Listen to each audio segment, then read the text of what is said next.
आध्यात्मिक संस्कार।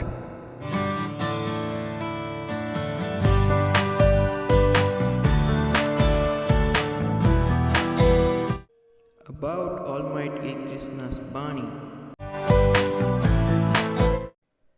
Who is watching everyone? आध्यात्मिक संस्कार, आध्यात्म के ओर कदम। गीता ज्ञान। श्रीमद् भगवद गीता के 13वें अध्याय। इसके उपरांत श्री कृष्ण भगवान फिर बोले, हे अर्जुन, यह शरीर क्षेत्र है ऐसे कहा जाता है, और इसको जो जानता है उसको क्षेत्रज्ञ ऐसा उनके तत्व को जानने वाले ज्ञानी जन कहते हैं। और हे अर्जुन, तू सब क्षेत्रों में क्षेत्रज्ञ अर्थात जीवात्मा भी मेरे को ही जान। और क्षेत्रज्ञ का अर्थात विकासशील प्रकृति का और पुरुष का जो तत्व से जानता है वह ज्ञान है, ऐसा मेरा मत है। इसलिए वह क्षेत्र जो है और जैसा है तथा जिन विकारों वाला है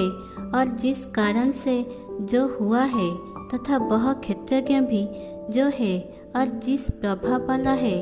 वह सब संक्षेप से मेरे से सुन। यह क्षेत्र और क्षेत्रज्ञ का तत्व ऋषियों द्वारा बहुत प्रकार से कहा गया है, अर्थात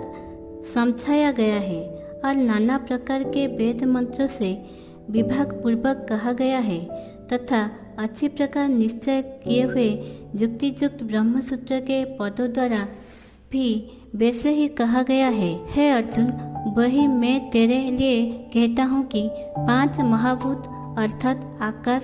वायु, अग्नि, जल और पृथ्वी का सूक्ष्म भाव अहंकार, बुद्धि और मूल प्रकृति अर्थात त्रिगुणमयी माया भी, तथा 10 इंद्रियां अर्थात सूत्र, त्वचा, नेत्र, रसना और घ्राण एवं बाक,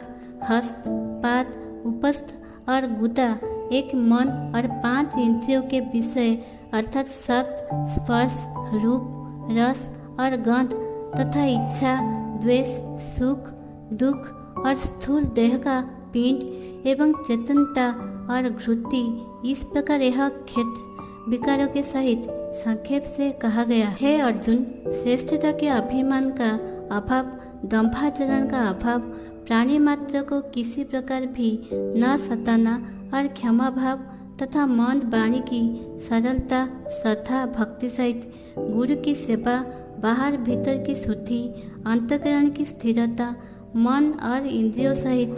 शरीर का निग्रह, इस लोक और परलोक के संपूर्ण भोगों में आसक्ति को अभाव और अहंकार का भी अभाव एवं जन्म, मृत्यु, जरा और रोग आदि में दुख दोषों को बारंबार विचार करना, पुत्र, स्त्री, घर और धन आदि में आसक्ति का अभाव और ममता का न होना, तथा प्रिय अप्रिय की प्राप्ति में सदा ही चित्त का सम रहना, अर्थात मन के अनुकूल तथा प्रतिकूल के प्राप्त होने पर हर्ष, शोकादि विकारों का न होना, मुझ परमेश्वर में एक ही भाव से स्थित रूप ध्यान योग के द्वारा अव्यभिचारिणी भक्ति तथा एकांत और शुद्ध देश में रहने का स्वभाव, और विषयासक्त मनुष्य के समुदाय में प्रेम का न होना, तथा आध्यात्म ज्ञान में नित्य स्थिति और तत्व ज्ञान के अर्थरूप परमात्मा को सर्वत्र देखना, यह सब तो ज्ञान है, और जो इससे विपरीत है वह अज्ञान है, ऐसे कहा है। हे अर्जुन, जो जानने के योग्य है तथा जिसको जानकर मनुष्य परमानंद को प्राप्त होता है,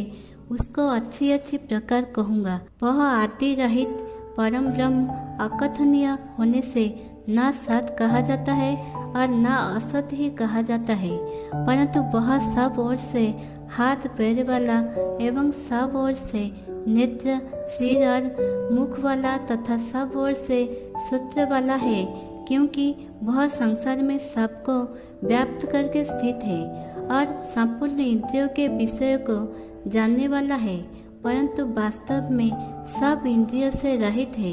तथा आसक्ति रहित और गुणों से अतीत हुआ भी अपनी जोग माया से सबको धारण पोषण करने वाला और गुणों को भोगने वाला है तथा वह परमात्मा चराचर सब भूतों के बाहर भीतर परिपूर्ण है और चर अचर रूप भी वही है और वह सूक्ष्म होने से अविचय है तथा अति समीप में और दूर में भी स्थित वही है और वह विभाग रहित एक रूप से आकाश के सदृश परिपूर्ण हुआ भी चराचर संपूर्ण भूतों में पृथक पृथक के सदृश स्थित प्रतीत होता है तथा वह जानने योग्य परमात्मा विष्णु रूप से भूतों को धारण पोषण करने वाला है। वह ब्रह्म ज्योतियों को भी ज्योति एवं माया से अति परे कहा जाता है तथा वह परमात्मा बोध स्वरूप और जानने के योग्य है एवं तत्व ज्ञान से प्राप्त होने वाला और सबके हृदय में स्थित है। हे अर्जुन, इस प्रकार क्षेत्र तथा ज्ञान और जानने योग्य परमात्मा का स्वरूप संक्षेप से कहा गया। इसको तत्व से जानकर मेरा भक्त मेरे स्वरूप को प्राप्त होता है। हे अर्जुन, प्रकृति अर्थात त्रिगुणमयी मेरी माया और जीवात्मा अर्थात क्षेत्रज्ञ इन दोनों को ही तू अनादि जान और राग द्वेषादि विकारों को तथा त्रिगुणात्मक संपूर्ण पदार्थों को भी प्रकृति से ही उत्पन्न हुआ जान, क्योंकि कार्य और कारण के उत्पन्न करने में हेतु प्रकृति कही जाती है और जीवात्मा सुख दुखों के भोक्तापन में अर्थात भोगने में हेतु कहा जाता है। परंतु प्रकृति में स्थित हुआ ही पुरुष प्रकृति से उत्पन्न हुए त्रिगुणात्मक सब पदार्थों को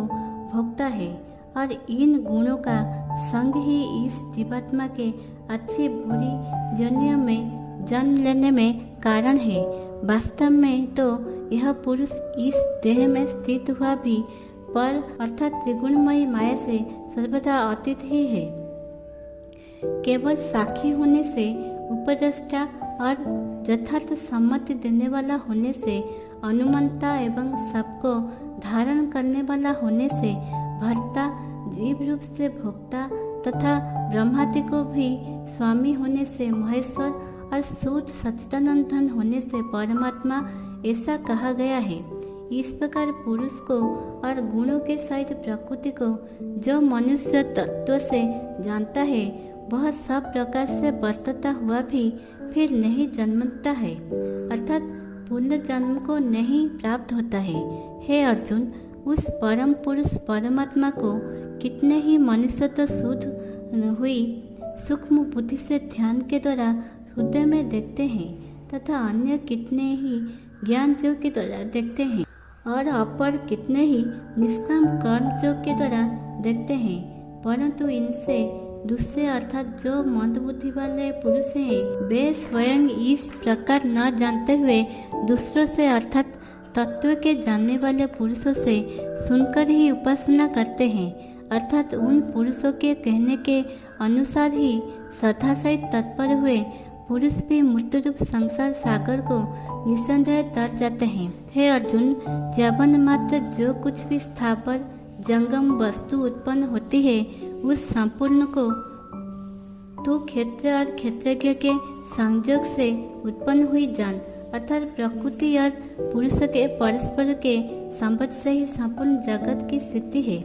वास्तव में तो संपूर्ण जगत नाशवान और क्षणभंगुर होने से अनित्य है। इस प्रकार जानकर जो पुरुष नष्ट होते हुए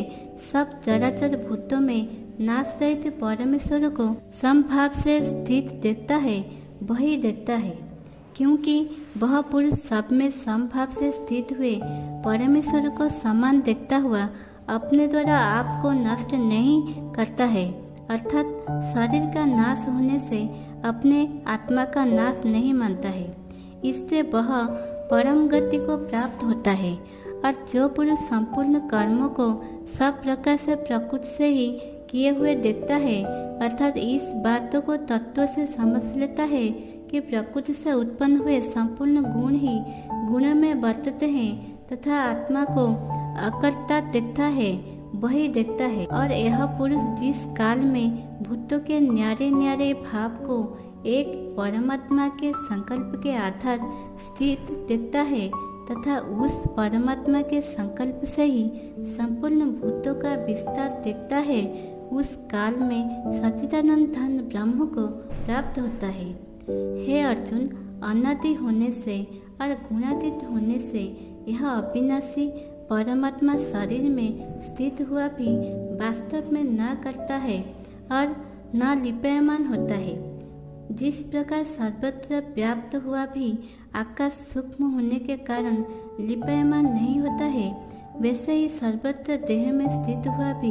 आत्मा गुणातीत होने के कारण देह के गुणों से लिपायमान नहीं होता है। हे अर्जुन, जिस प्रकार एक ही सूर्य इस संपूर्ण ब्रह्मांड को प्रकाशित करता है, उसी प्रकार एक ही आत्मा संपूर्ण क्षेत्र को प्रकाशित करता है, अर्थात नित्य बौद्ध स्वरूप एक आत्मा को ही सत्ता से संपूर्ण जड़ वर्ग प्रकाशित होता है। इस प्रकार क्षेत्र और क्षेत्रज्ञ के भेद को तथा विकास सहित प्रकृति से छूटने के उपाय को जो पुरुष ज्ञान नेत्र द्वारा तत्व से जानता है, वे महात्मा जन परम ब्रह्म परमात्मा को प्राप्त होता है। ऐसे ही नए वीडियो जानने के लिए हमारे साथ जुड़े रहने के लिए सब्सक्राइब कीजिए हमारे चैनल आध्यात्मिक संस्कार को। और अगर वीडियो बहुत अच्छा लगा है तो लाइक कीजिए हमारे चैनल को।